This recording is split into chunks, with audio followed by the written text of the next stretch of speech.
I'm going to start off this program with a little better description of the fellows that run the Naval Air Station during the Second World War here. The first one is Captain Tom Turner. He was the first commander here, and he came here on November the 17th, 1942, and he left here on June the 12th of 1943. Commander Craig, who came here on the 6th, the 12th, and 43, and stayed till February the 22nd of 1944. He was then replaced by Commander M.T. Hodgkins. Mr. Hodgkins came here on the 2nd to February 22nd of 44, and he stayed here until December the 14th of 1944. He was then replaced by Commander R. Laverne, who was the fourth and last commander. He came on the 14th of December of 44, and he stayed until the base closed on March the 15th of 1946. These were the line chiefs at the base. They worked the runway, and they saw that the planes are ready to go and fueled and working properly, and they were very important men at the base out there, all the line chiefs.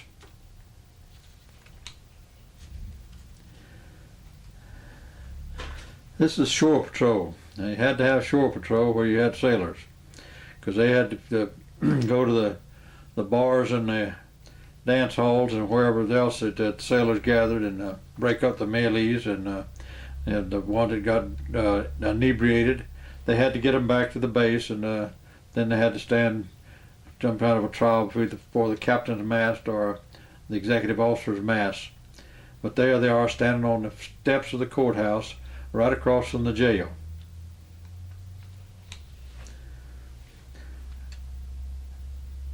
This is the supply crew. These are the people that were responsible for getting the supplies in to the base and getting them distributed to the places where they need to be distributed to, so that the people could get the things they needed. This is the room where you learn to identify airplanes by just seeing them. You'd see silhouettes of them, and they'd flash lights on them in there, and you had about 2 seconds to identify it, so that you would know an enemy plane from a friendly plane. Now, the first planes that stationed here were the Venturas. These were not here to train. They came here before the training people got here, and they were stationed here, and they were patrolling off the coast of Florida for submarines. And when they left here, they went down to Brazil to do the same thing there. This is two of them in flight.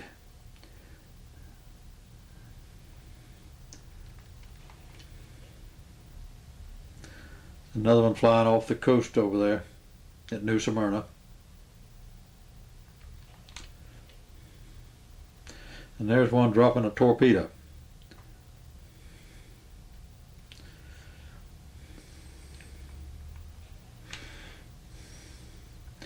This is one of the 4 squadrons that were out there for the Venturas.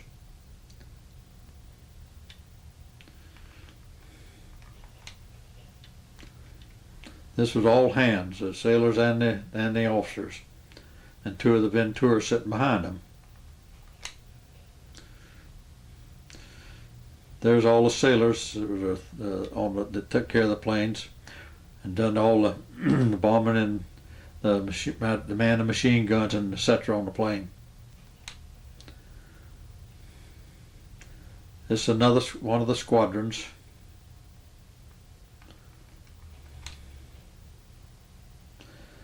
And there's all of them lined up at one time, all the squadrons and the 4 planes.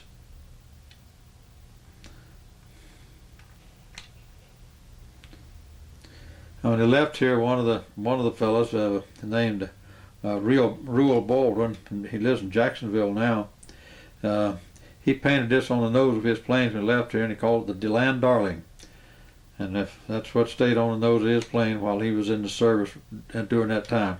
There's Reuel and a fellow by the name of Hayes on the right, and As I say, Rule is still living up in Jacksonville. He comes down to all our reunions. There's Rule laying on the floor, nose of his plane. You can see the DeLand Darling there under him.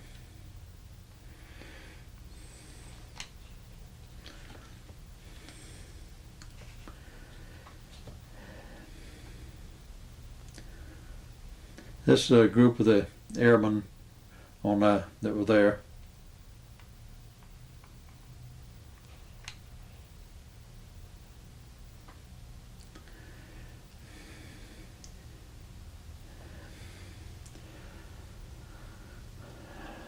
This is three of the men. This was pilot was Ensign Floyd. The airman was Lloyd Wigman.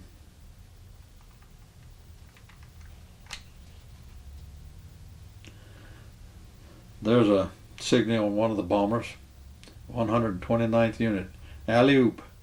If you remember the old newspaper comic strip of alley-oop, there he is throwing them a bomb.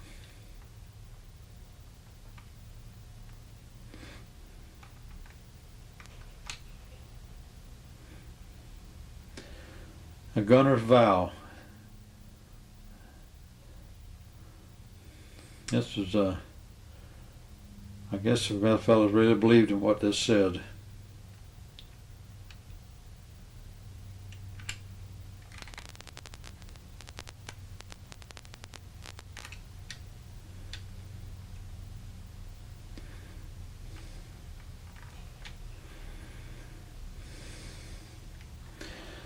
This is a gunnery range out on the base. This is where they shot trap with shotguns to learn how to lead, so it could learn how to lead a plane coming alongside them or at them either way.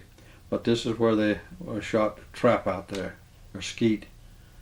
This is out at the firing range.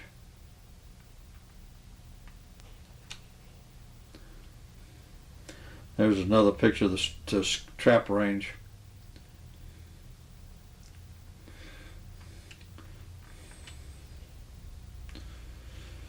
And this is the part of the regular rifle range.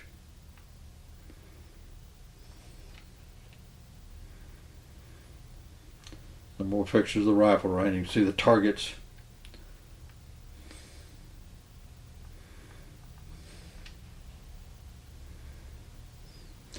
And this is to learn to shoot a machine gun. Now they didn't fire the machine gun out there. We'll see some more pictures of it. They went over to the coast at New Smyrna. Then they fired out into the ocean. This is one of the back roads back there, and this is some of the maintenance work here, the buildings there where they kept spare parts and things.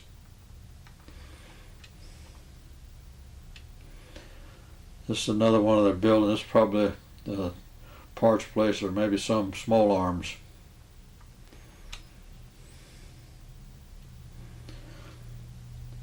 This is actually, again, Ensign Floyd and Airman Lloyd Wigman.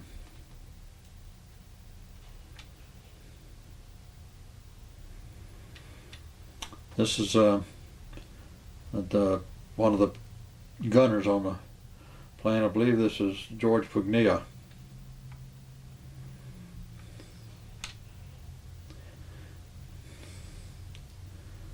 This is Carl Brown. Carl Brown was a pilot, came back here, a much decorated pilot, and there was a trainer out here, and I actually had a little accident here, and that's some of the fellows bringing him in.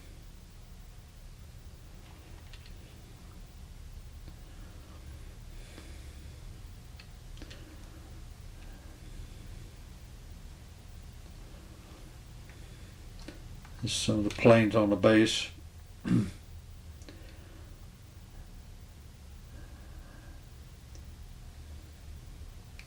This is a crew here. These fellows here pull sleeves out across the ocean out there for them to shoot at.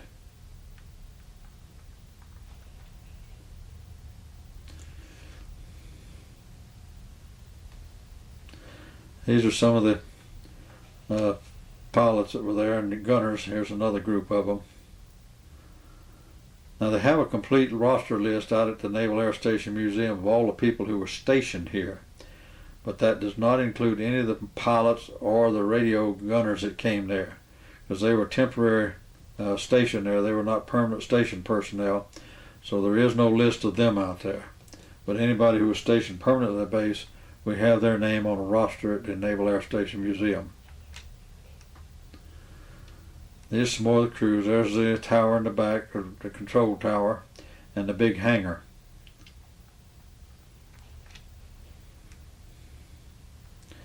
And you'll see quite a few of these crews now as we're going through here.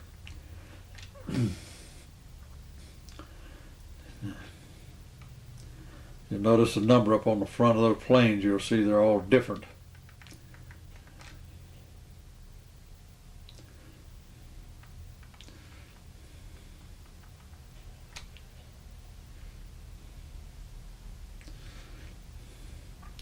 And hopefully some of you people will sit to see this that will recognize a picture that you were in. There's still quite a few of the fellows around the country that were stationed out here at one time or another, or went through here and training, and also the radio men as well as the pilots.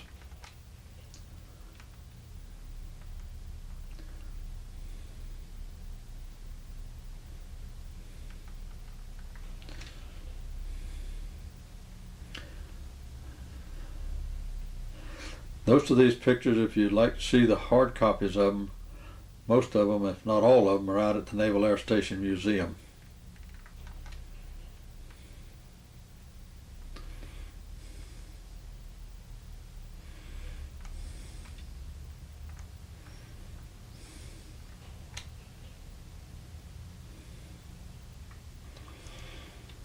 These fellows, these just crew people here are this picture is actually taken at Quonset Point, and they're fixing to head for DeLand. These crews are, this flight crews are.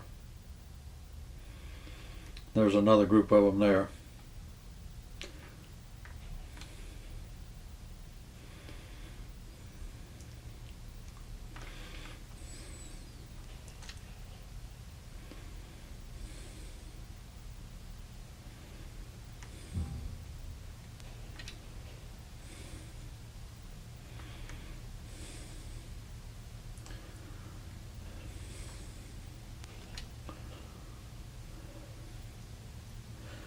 Some of these men flying these airplanes were only 18, 19 years old.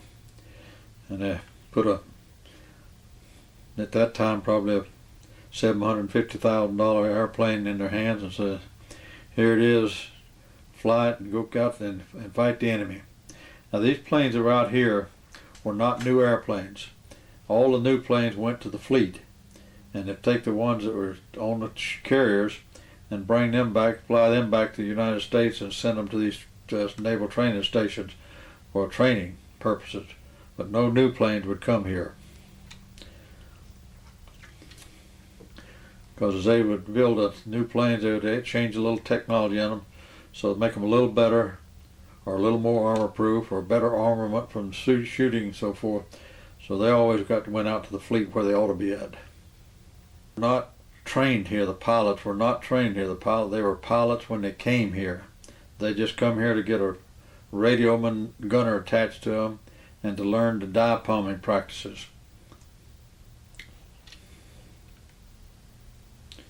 Because remember, the dive bombers at Midway were what changed the course of this war. The SBDs sank those 4 carriers into the Japanese carriers, and that decimated their fleet. And they have never had the power again that they had before.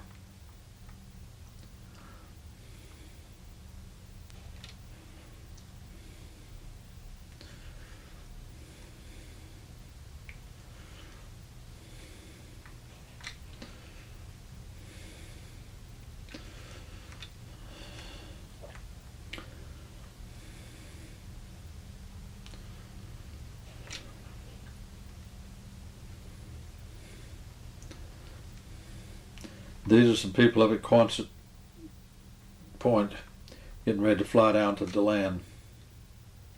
Another group of them.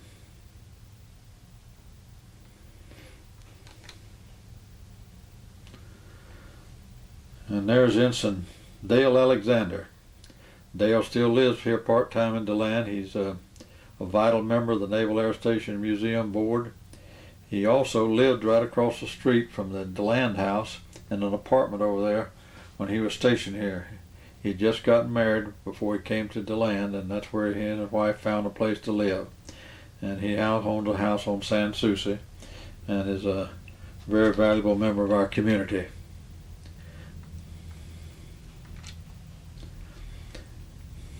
There's Dopey, Headquarters Squadron 12. I don't know quite how to take that, but that's all right. This is one of the Beechcraft trainers that is used out there, and used a lot all over the military bases all over the United States for training purposes, Army, Air Force, and Navy. There's a Texan, that was another trainer.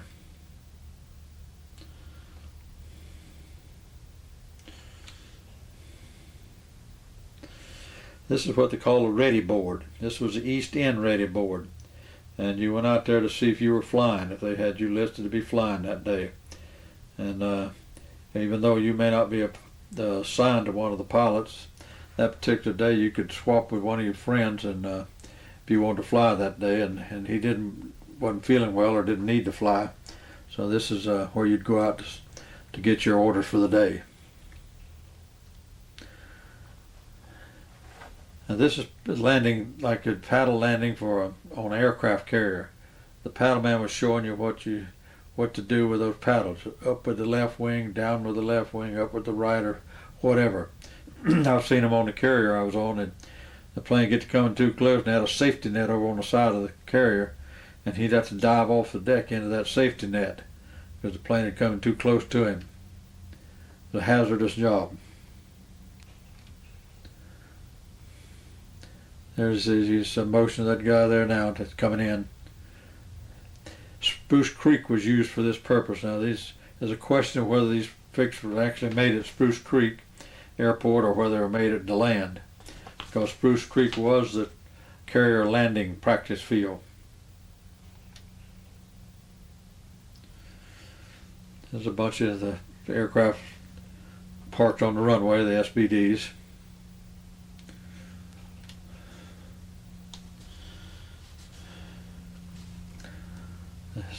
See those flaps on the bottom? Those would let air through, but they would not shut the speed. This was when they were diving and getting ready to pull out or dive.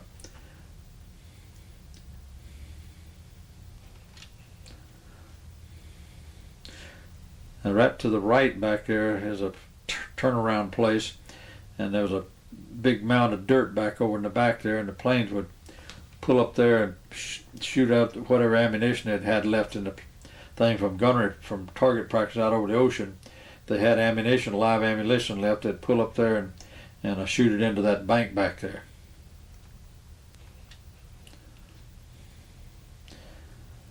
This is two planes coming into the DeLand Naval Air Station, two SBDs, and the third one is taking their picture, but that's the configuration of the runways.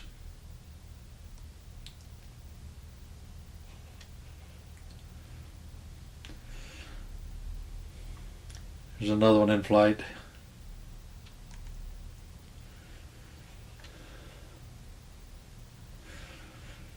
The SBD Dauntless, that's what these were.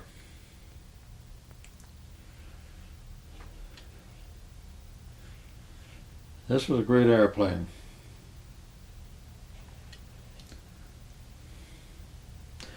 There's one inside of the main hangar.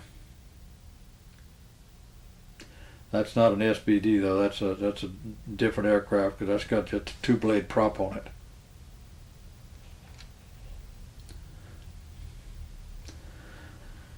They're gassing them up. They'd take the fuel truck and go around down the line and gas up all the planes in the evening, whenever before they got ready for the next flights.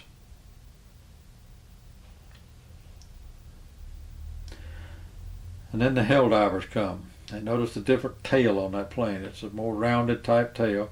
This was supposed to be an advanced model of the SBD, and a lot of the pilots did not like this plane as much as they liked the SBD, because everything in it was hydraulic, and it took a lot of work and configuration to get yourself everything you needed done. And they much preferred the SBD, but the SBD was phased out when the Helldiver come in. This is the SBDs lined up on the flight deck out at the base. Look at the man standing on the right now, in the middle, almost in the middle of your picture. Now you'll see the control tower over in the back. This is probably the best picture ever to be found out at the base there. Now look at this picture. You see the man. Now this again is almost exactly the same place, except the man isn't there. There's two people on the left, just in front of the airplanes. They're kind of hard to see, but there's two people about midway of the photograph, and right almost in about 10 feet up in front of the planes. But the pictures were probably taken at the same time, just a little bit variation in time.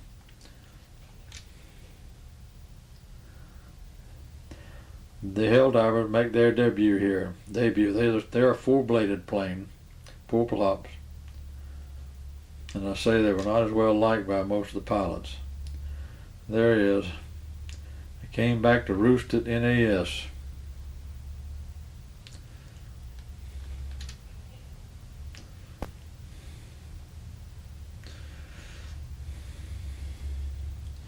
And this is a Hellcat.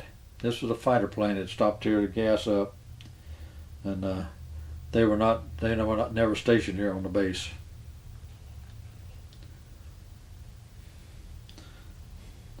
There's another one there.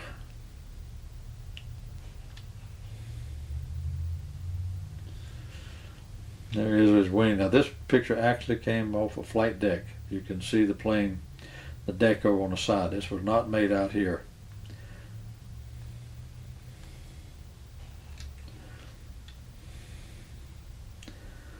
This is just another picture of an SBD.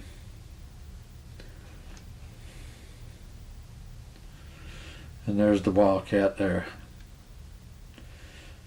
There was the Wildcat and the Hellcat. Two of the fighter planes, as well as a Corsair. This is one of the larger planes that landed out there. There's all kind of planes came out here at different times, including the SBD B-17s landed here.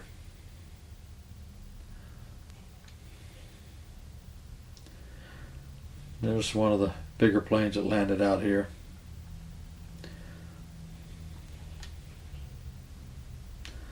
There's another one. The Skymaster. Well, a few minutes I'll tell you why some of them were here. The Privateer.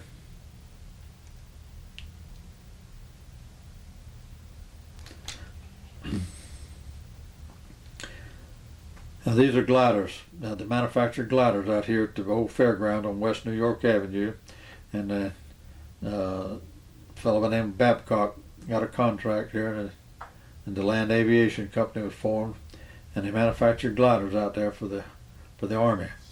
And I worked out there helping make them things, and I sure prayed I never would have to get in one of them to go nowhere. But there were quite a few of them used in the invasion of Germany and the continent over there on D-Day. And one fellow here in DeLand he was a pilot, one of them. You didn't get to volunteer for that job, you were just assigned to it. They had a little windstorm came through here, and it had some of these out here at the base, and you can see it where it tore them up. This one, there's two of them I think that was destroyed out there. Now that's why these bigger planes come here. They'd come here and pick these things up, and they'd put a pilot in it, and they'd tow them to wherever they wanted them to go to.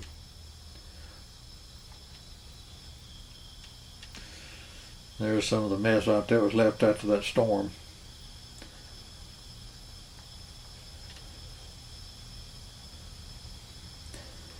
This is a picture of the airport and its runways.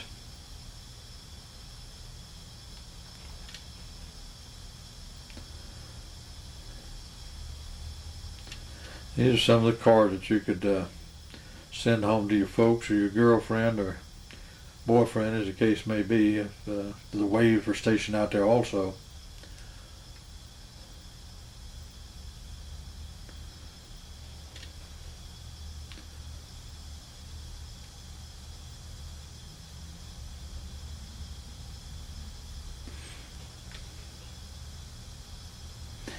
This is the basketball team there at the base. They played the other base around, like Sanford, Orlando, Daytona, Jacksonville, Leesburg. They had plenty of places to play.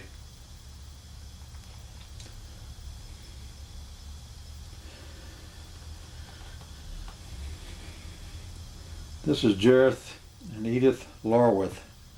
And the fellow on the right, I don't know which one was Larworth, but I think it's the one on the left. And Miss Larworth was, her father owned a body shop here in DeLand for many, many years.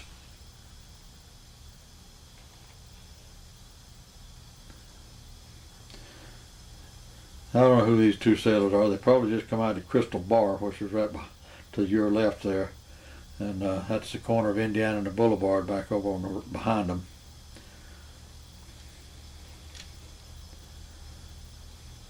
There's a couple of them sitting in front of the DeLand dry cleaners. This was located where the bank is now, on the corner of Florida, Alabama, and New York, right across from Florida Power's building there.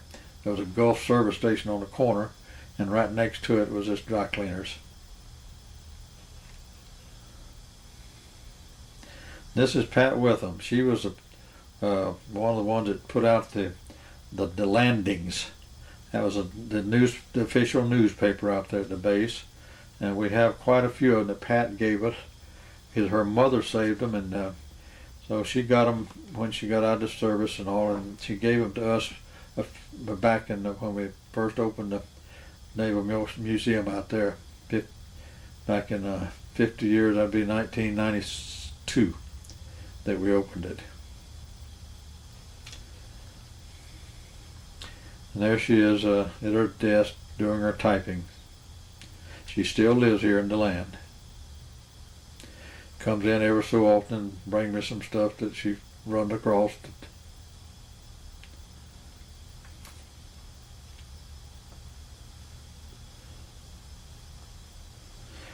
You see the name Wallace there. That's because she got married. This is her wedding picture.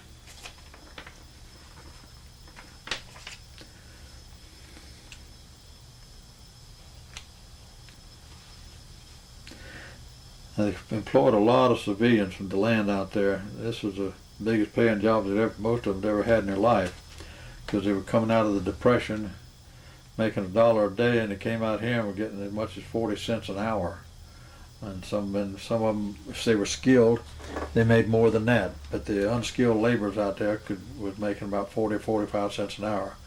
That doesn't sound like much unless you realize that most of those unskilled people were making $1 a day, working 10 hours a day. So they went from 10 cents an hour to 45 cents an hour. And they got some increase along too as they become more skilled.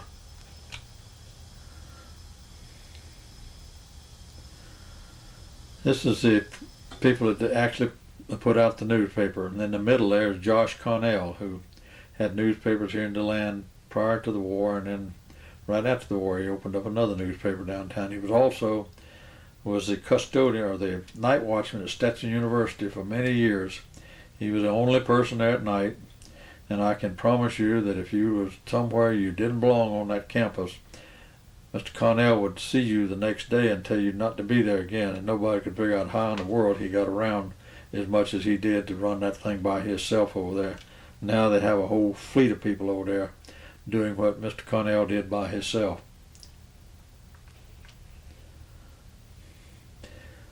This is the listed man's personal reception room when your family came or anything and you wanted to have some place to sit down and talk with them. This is the place you come, and the men would come here and they'd play ping pong, and there's a jukebox back there, and it was just a nice place for them to gather if you didn't have liberty. Mr. Kelly worked here at the base. He was an electrician, and he had a lot to do with redoing some of the stuff at Pearl Harbor.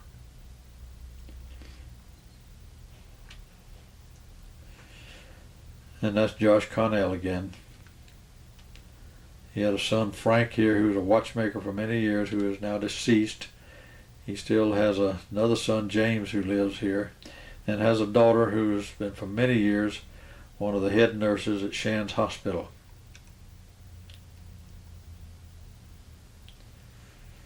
He also owned Pontoon Island along with his son Frank, and they had cattle on it, and they were the ones that sold it to the state for the Pontoon State Island part of Blue Springs Park.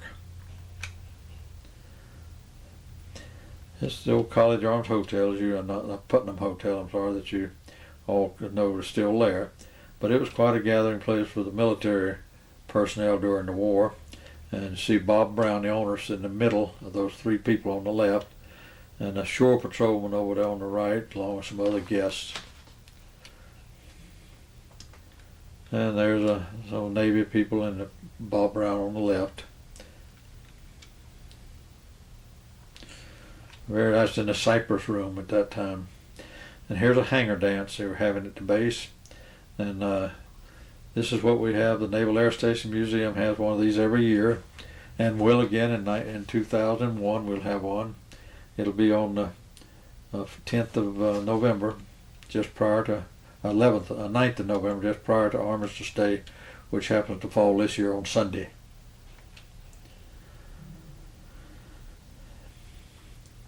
The prayer of thanksgiving. This is when the war ended in Europe, and that brought all base personnel together to give thanks.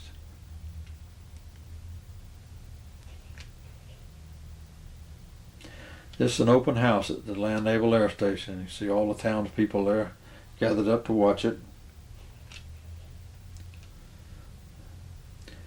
There's Leo Fugel in the middle there, the mayor of DeLand at that time. And Walter Latham, he was the head on the left, who was the head of the Chamber of Commerce. And one of the Navy personnel on the right explaining the whole thing to him, man, John Whitehurst, executive officer at that time at the base. This was the X-ray thing. I know that all of you have lived in the period that the Navy was here in the 30s and all. This thing came around once a year, and you had to go down there and get your chest X-rayed for TB, and they'd send you a little card back telling you either need to go see a doctor or your X-rays were negative.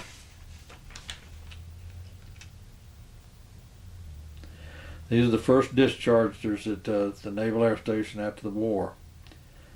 These were the first 5 men to get their discharge papers. They got their sea bags packed and they're headed home.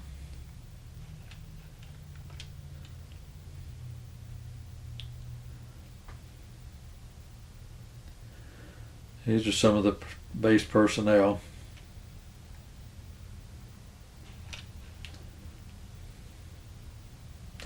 This is some of the crashes we'll see now. Those crashes were regular out there. Because remember I told you these planes were old planes. And they took all the time in the world trying to keep them fixed up. And they'd use some of them for salvage. They'd just take one of them and just keep it stripped till it got everything off of it they could use. And then they went to the boneyard. And they'd start on another one to keep parts for them because they wasn't manufacturing them anymore. And another the wheel broke off on.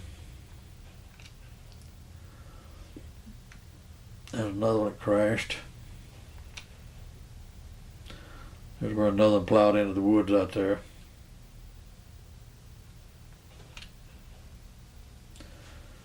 And another one.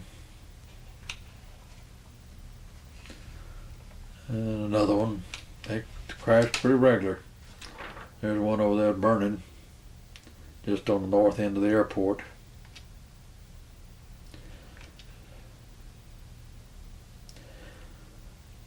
The Navy personnel was not forced to, but they were expected to buy bonds.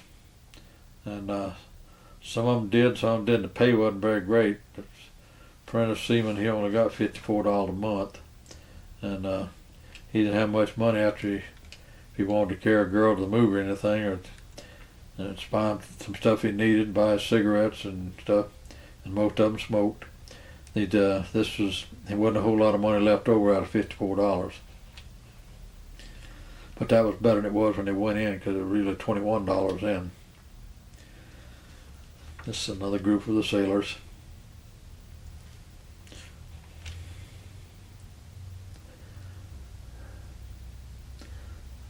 There's a trainer plane stationed out there.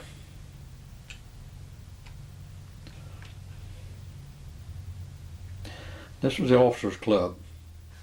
It was set up where the officers' quarters were over in the north or southeast part of the base, and this set up just across the athletic field on the north end of the athletic field was where the officers' club sat at.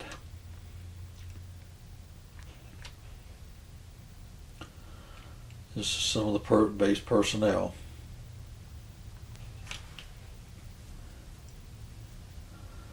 And personnel. The Yellow Peril was another training type plane that they were used for training pilots with before they put them in that SBD. And there's two SBDs flying over the DeLand. This is a constant roar, day and night during the war here. You'd hear them SDBs roaring by, and they were constantly in the air. If it wasn't storming, they were in the air flying. And we'd have a threat of a hurricane or something coming through here, and they'd sometimes fly these planes out up into Georgia. Sometimes they wouldn't, and but they always kept them on standby ready. If it really got urgent, they'd get them out of here. And this is another one flying over. Looks like he's flying over New Smyrna, over the coast. Now these SBDs would pick up a target. They rotated who was going to pull target sleeves, and they'd have a catch hook on the back of the plane, and they'd string the cable across the east runway out there, and they'd fly in there, and they'd go down low enough to catch that cable and pick it up, and then pull it out, and that was the sleeve would be on the end of it, and they'd fly out over the ocean, and the other guys would machine gun it, and you had to be very careful, because if you got machine gunning too close to that plane, that guy would remember who you was, because your turn was going to be coming too to pull that sleeve. That's why they made everybody take turns at it, and all the bullets had a color marking on them, so when they hit the sleeve, it'd leave a trace of the color, red, blue, green, yellow, whatever, and so they could tell who hit the sleeve and who didn't, and they'd bring it back in, they'd drop it on the runway, and eject it off of that hook, and they'd come out and count all the holes in it and put a new sleeve on for the next batch to fly on. And that will end this program, and we'll go the fourth and final chapter of this, the Naval Air Station, will be following this one. I hope you buy every one of them and enjoy them, because this is a real part